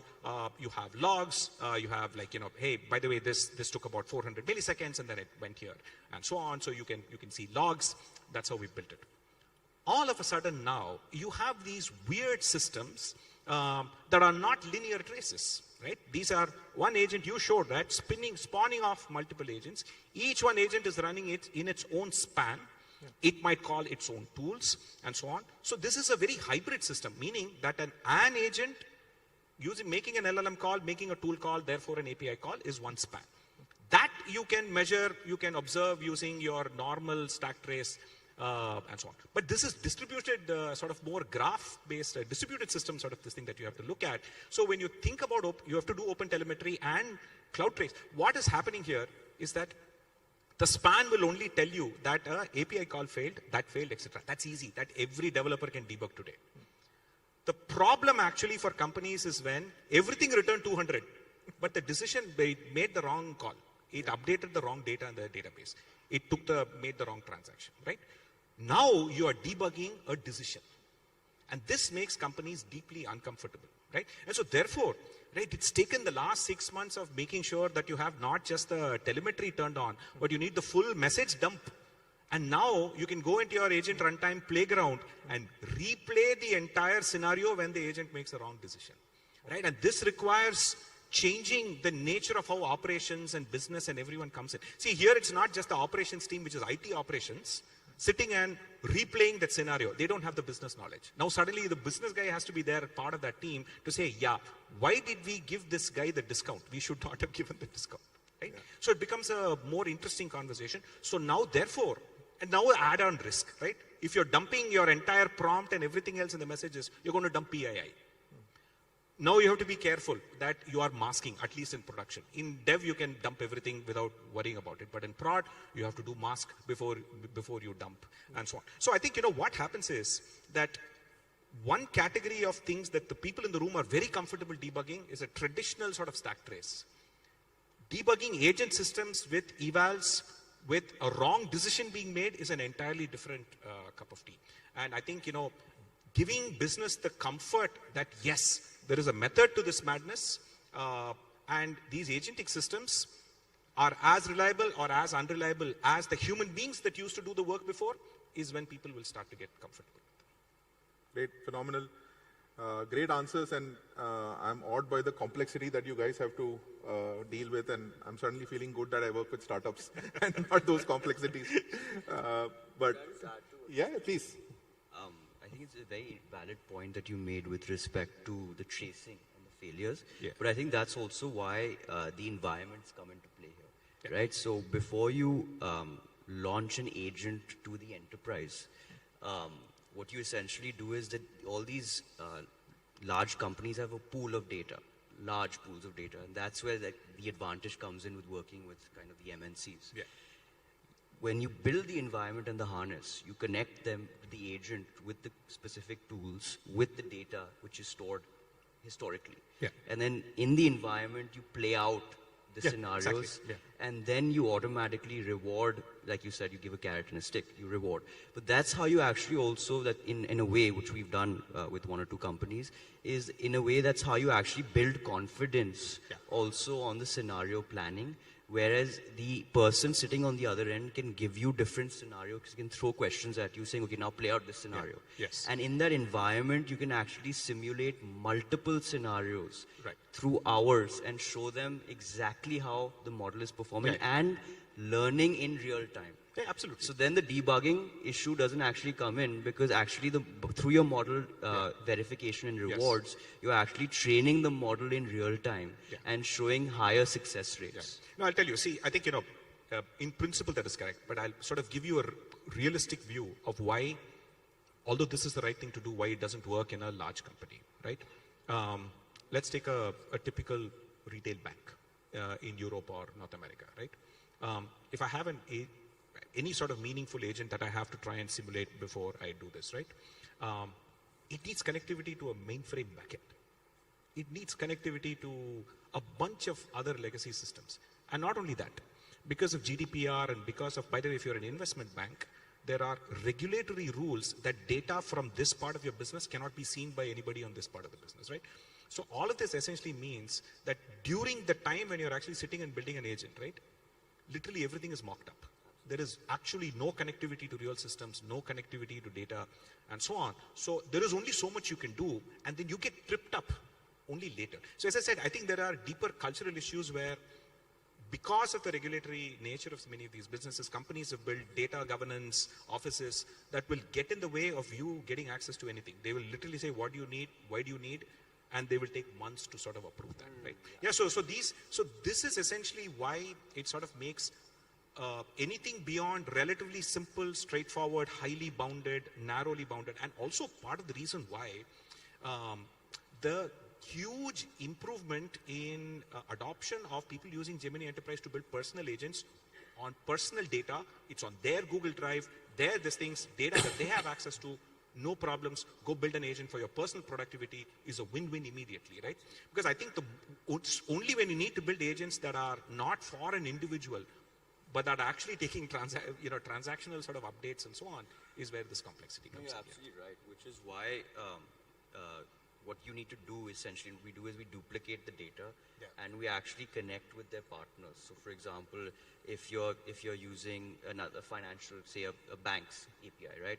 So essentially what we've done is we've spoken to these financial players for that MNC, with that MNC in loop, and we've created bank accounts for them which are completely not connected to the official bank account, right? You put in an X amount of money, not a large amount, but you simulate it on that, so that it actually gives the agent a framework and the customer a framework of an actual working agent, right? It's not easy to do because...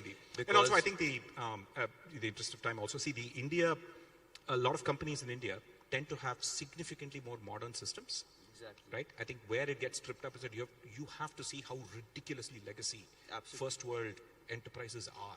Absolutely. Right? I mean, you look at it here, you look at UPI, you look at everything is on cloud, everything has APIs, right? You're not dealing with some old, system that companies even collapse, that there is no support for that compiler, things will be running in production, right? So that's the reality, yes. Great.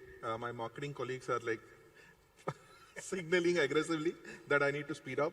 So Naresh will come to you.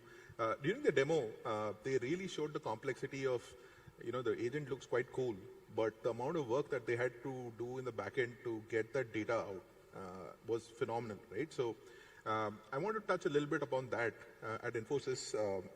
When your developers are tasked with integrating large-scale agentic AI applications, right? So how are you solving the data accessibility issue that they'll have to face?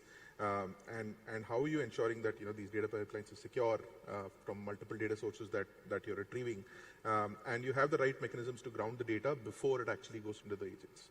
So would love to know more from you. Yeah, thanks. I'm sort of building on what both of my colleagues here have said, right? So the challenge is not just access, right? It's how do you make sure that the access is controlled? It's also in the context, right? How is it contextualized? So essentially, you're looking at 2-3 ways of doing that. And we saw glimpses of that, right? I mean, obviously, they could not show the back end too much, right? Because of the time. But we have done it through what we call Infosys Topaz Fabric. So essentially abstracted a lot of that for the developers, right? So a lot of the RAI, the responsible AI guardrails, etc., that we speak about, they're all built into the system in a way. So when you're working on the platforms, you sort of focus on the creative part of it, right? A lot of the governance is actually taken care by the platform. So first and foremost, the mediation layers, right? So you don't essentially have direct access to these agents. You have it through secured APIs, right? And thinking of legacy, I mean, our customers have legacy systems. And most of the times, right, those legacy systems actually don't have all the good stuff around security, etc. So you have to wrap around secure APIs, etc., to be able to actually do it in a manner that actually takes some part of the challenge, right? The other thing is actually, looking at, grounded, sort of learning, right? RAG and RAG++ is what I would say. That sort of comes into play. Then masking becomes very critical. And also, you are essentially looking at ephemeral, right? So the context has to be in time. So when I need it, I have it. When I don't need it, I shouldn't have it, right? So how do you build some of this into the ecosystem? And last, I would say, is observability. So during the execution, when you're orchestrating all of this, what kind of observability you have in place? And in our case, across platforms now, there's standard observability layer that sort of brings telemetry. And this is sort of now a continuous improvement loop that sort of runs around the platform. Anyway, so, I mean, in short, sort of that's the thing. I know we are perhaps horribly out of time. Okay. No, but quickly, you spoke about the context, right? So in your architecture, how are you looking at context sharing across multi-agent systems? If you can spend a couple of minutes on that. Yeah, absolutely. So, so I sort of go back to the analogy of how we, back in the day, right, looked at integration buses across the value stream. So sort of thought about it in that similar manner. So you have this shared memory backbone that sort of cuts across, right, across the value stream. Then, sort of some kind of common protocols for your agents. And this could be both agent to agent, agent to human, right? So your standard protocols, your JSON and all of that comes into play there. Third is orchestration layers. So during the orchestration, the execution part, right? And last but not the least, your governance in terms of, how do you actually look at decision making across all of this, right? So I think that's sort of the way that we have looked at it across all the platforms. Okay, phenomenal. Thank you so much. Sandeep, over to you. I know you're doing very interesting work in the climate space. And I really want to talk about the scale that you're operating in, right? So very interesting scales, because from an engineering standpoint, if you can talk about how using Gemini or AI platforms to ingest, really complex, multidisciplinary, large-scale, complex data streams into your application. I know you're using stuff like earth sciences, map data, economic telemetry data, and stuff like that.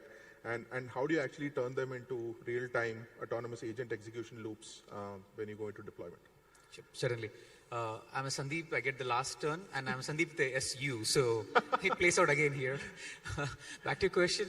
At Resilience AI, we deal with climate data, which essentially has large longitudinal data, and the richness of data is also pretty large. Let's say if I want to analyze an area of 10 square kilometer, just the satellite imagery for one pass-through is little over 10 GB.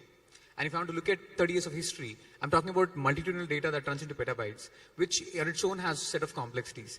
Then we look at geophysical data, which is essentially nearest waterway, roadways, vegetation, INDVX, index, LST. Each of them are structured numbers. So while the volume of it is not large, like the petadata of earth science data, even this information is very rich because you have intervals of 1 minute, 10 minutes, 15 minutes. So there's a combination of data that we work with. And finally, we work in physical risk, which is built environment information, which is again a point-in-time information. This information doesn't change over a period of time. So this is a longitudinal data as well as depth of data that we work with. Over a period of time, what we have realized is, while you have to make inference and decisions on climate risk, each of these data has to be processed in different approaches and parallel tracks. Like anything that is deterministic, which is, say, point-in-time temperature, rainfall, velocity, these are deterministic. So we don't need to do a heavy amount of computing towards these. Whereas longitudinal data like satellite image and earth sciences, that's the signals that you want to catch, which is shifting. There we end up putting in more compute, where that is where we deploy most of our agents today. If you look at our entire AI workflow today in Resilience AI, 60% of our workflow is purely code-driven automation with a combination of LLM API. 40% of it, which is non-deterministic, where we need to catch the signals in a longitudinal data. That's where we deploy agents. An example of it is if I were to assess a risk of a refinery, a risk of 4 out of 5 for flood events.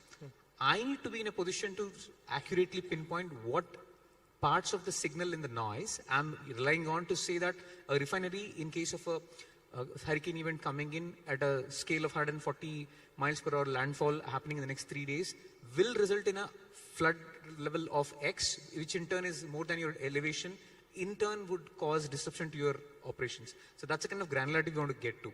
And our operations have always been, our challenge has been not about quality, as Ashok was pointing out and as Naresh was leaning towards. Our challenge is you're making an inference based on historical data, which is a case of, it's a question of integrity.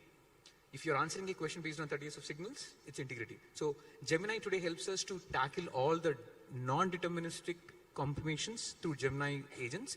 And one of the things that I'm sure some of you have looked at, Gemini offers grounding today, a mechanism of MCP where you can actually go after specific products of Google in your analysis. You don't have to let it run across entire information. So that's the kind of capabilities we use for bringing in intelligence out of earth science, combination data, and outcomes.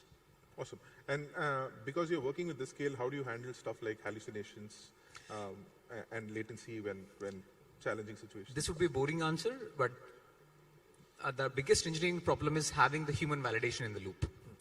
Today, after experimentation and trial and error, we started off with doing agents across the board. Today, we are 80% automation with LLM intelligence and 20% with autonomous agents running the model.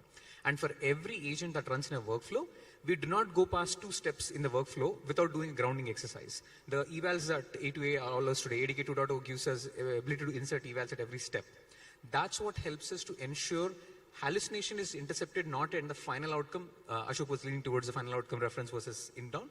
We introduce it at every 2 steps. The premise is, if you're saying that your location is going to be flooded in case of a hurricane, or if you have a high heat event going to happen in your business park, that has to be validated with an independent data source which is citable. That's the level of checks we perform. Even this is done through a supervisory agent. It's not human doing it, but there is a supervisor who simulates what a human would do, running through the trace and going back. It's the same model which financial institutions follow in terms of traceability. Like the PC example was hilarious when you said IP took 6 months. In our case, it's a case of, if I have to make a determination of doing a mitigation heating solution at a factory, I have to plan for that capex last year, which means that's the granularity of confidence you have to pass on to the customer to make that decision. So this is how we combine the strength of auditability, traceability, and scale level implementation through Gemini ADK today. Fantastic. Awesome. Thank you so much, Sandeep. Very interesting answers. Folks, we've had a very interesting discussion from very fast-growing scale startups like Ithara and Resilience to how complexity and compliance is being handled by TCS and Infosys. So thank you, gentlemen, for all the inputs. It's a lot of distilled experience and intelligence, folks, so hope that was quite useful. I just want to take this opportunity to thank all of you and conclude this panel discussion at this time. At Google, we are doing a lot of interesting stuff around building agents, scaling them, and most importantly, how we are governing this whole entire setup. So if you have the opportunity, please look at what we're doing with the Gemini platform from an app and an agent development and deployment standpoint. So thank you so much, and we'd like to close this at this point.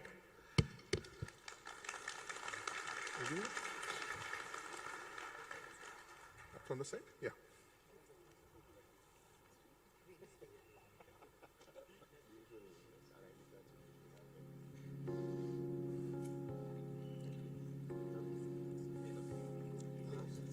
Thank you, I think, panelists, and thank you, if you can just Sandeep. hold on for a second, there are some tokens of appreciation.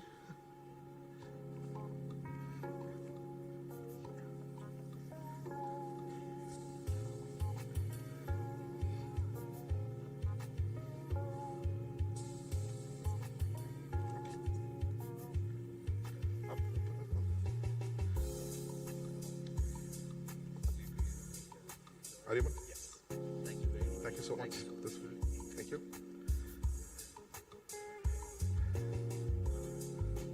Please stand here. Yeah. Ashok, some masala for you. To everyone planning to leave the room, please be seated. Please take your seats. Lunch is not going to be open. None of the remote booths are going to be open. Please take your seats for another 2 minutes. Sandeep, You will thank not so much. be allowed outside the room. Thank you. I think we can. Oh, for me as well. Thank you.